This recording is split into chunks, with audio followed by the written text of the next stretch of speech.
How to log in Shein account. Logging into your Shein account in 2024 is a straightforward process. So today we are here with a step-by-step guide on how to log into your Shein account. So let's get started. Firstly, make sure that you have downloaded your Shein app from App Store or Google Play Store on your Android. After you download it, launch the app on your device. Once inside the app, you can see the email or phone number option available there.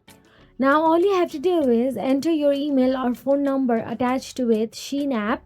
So simply write down the email, or you can also log in using other various social media platforms like Line, Facebook, Google. You can choose any of them, or simply type down the email account or number. So here I'm typing down my email account. Once you do so, simply tap on the continue option available there. Now you'll be navigated to the password area.